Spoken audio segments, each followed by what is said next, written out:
สบายดีทุกคนสบายดีแล้วก็สวัสดีมื้อนี้ก็มาพบมาพอกับดาบรรณาที่เก้าทุกคนดากสิพาทุกคนมาจีนังเล่ามื้อนี้ทุกคนมีอุปกรณ์ค่ะก็มีอันใส่นังเล่าทุกคนแล้วก็มีพาแล้วก็มีถุงมือทุกคนไปกันเลย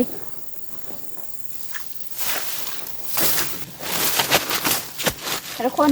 ช่างมันก็เยอะๆหน่อยนึงเพราะมันเป็นเหล้าอ่อนเขาปลาได้ประมาณ3-4 ปีแล้วนะทุกคนแต่ว่าเดี๋ยวนี้มันเคยมีนังเหล้าทุกคนแต่สิพาทุกคนไปหาทุกคนมีแต่กงยาดอกยาพันหัวทุกคนในถังเข้าไปทุกคนเบิ่งดูความหกมีแต่ดอกยาทุกคนดอกยาพันมีแต่ในถังเข้าไปกายอีทมหูทุกคน เด้กกนังเหล้าก็หลายอยู่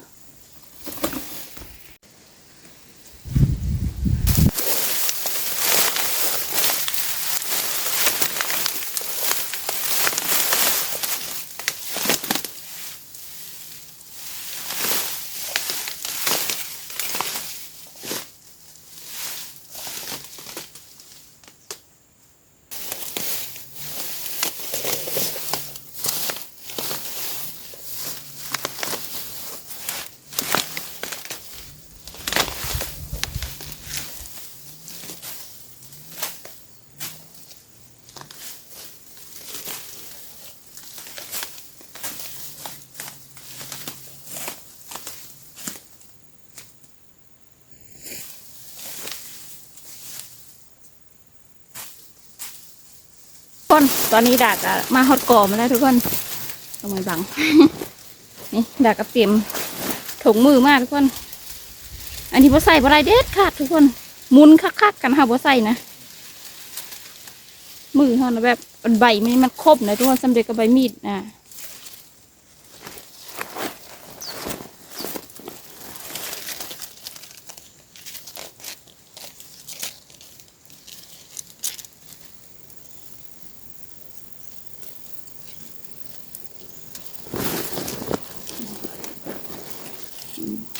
ค่ะซื้อทุกคนเขาต้องไปล้มหน้าไว้เขาไปล้มหน้าไว้ไม่พันบาททุกคน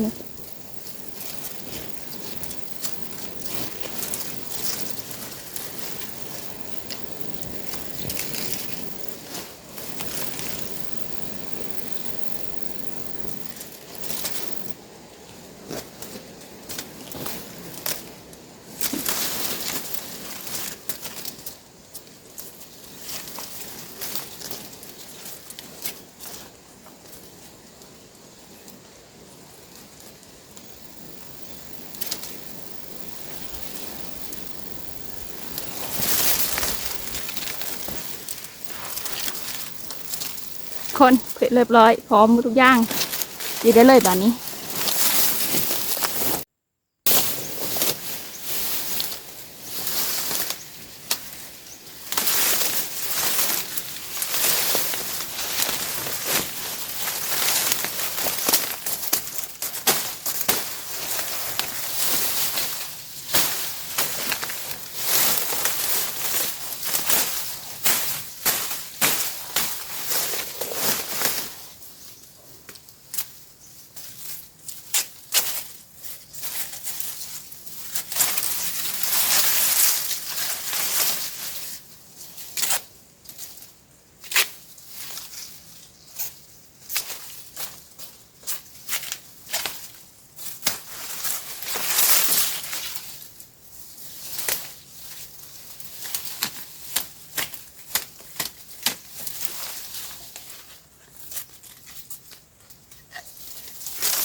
นี่ทุกคนเขาก็ไปสกอแล้วทุกคนก็ใหญ่ดีทุกนั้น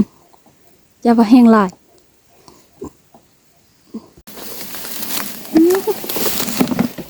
เพื่อสิไปได้ทุกคนทางบริง่ายได้ทุกคนเลยขัดทางง่ายเกินไปเขาเจ้าก็มาหาทุกคนเขาไปมันก็บ่ได้เขาไปทางเนี้ยเขาบ่มาหาเขากับจะได้ร้ายทุกคนเลย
ทุกคนก่อนนี้บหลายไปเลยนะทุกคนแบบมันม่าน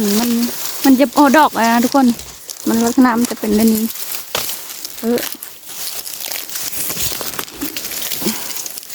นะทุกคนมันจะเบ่งแบบนี้จะนั่นก็ออดอกกินไม่ได้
หลายๆทุกคนนี่จะดงใหญ่ๆทั้งหมดฮอนก็ลมพัดจากไปแต่ก็จมฮอนลมพัดนี่มาแล้วแห้งขโมยกันทุกคนอันนี้ดอกมันไรซ้ำดอกอ่ะกินได้กินได้น้อยนึงเดี๋ยวนี้ดอก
ทุกคนวันนี้ดากะ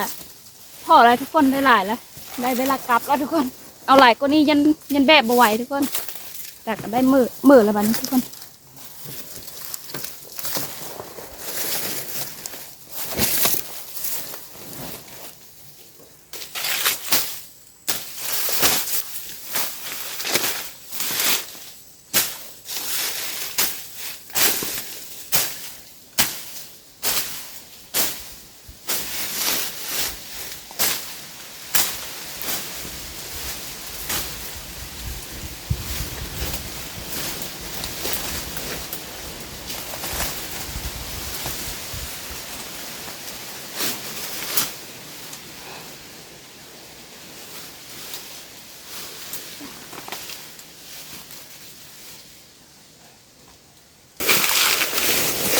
ทุกคนยังมาฟีนะโบกหมูป่านอนนะทุกคนโตคือสีใหญ่ขนาดทุกคนก็จะใส่กับดักเอาทุกคนแต่ว่าคือสิบเรื่องง่ายด้วยโบกปังใหญ่ยังทุกคนเลยตังมาจะเป็นตุ๋ยทุกคน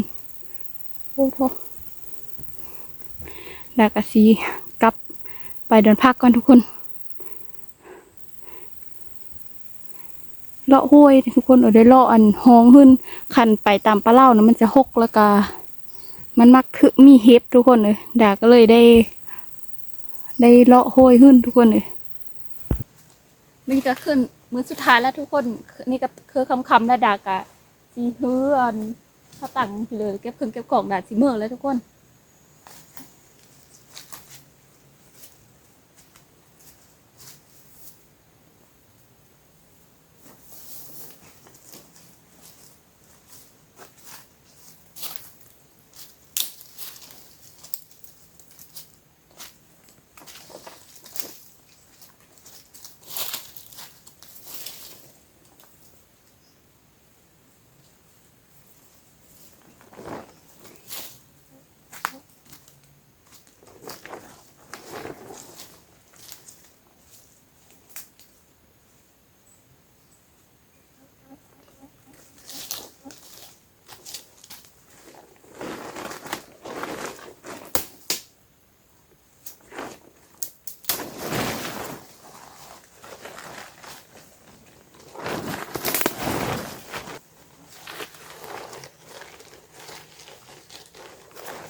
ทุกคนเครื่องป้ากะ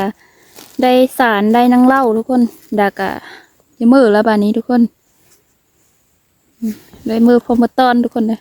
สารนี้มันตอนไม่เท่าทุกคนเลยนังเหล้านี้ดาเสียมือแม่ทุกคน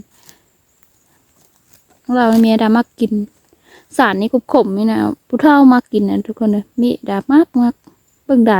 ขมบริแซ่บเลยทุกคนคลิปนี้ดากะขอจบลงเพียงเท่านี้นะดากะขอขอบใจทุกท่านที่เข้ามาเบิ่งนะดากะฝากกดไลค์กดติดตามวันสองดาบ้านนาเด้อสบายดี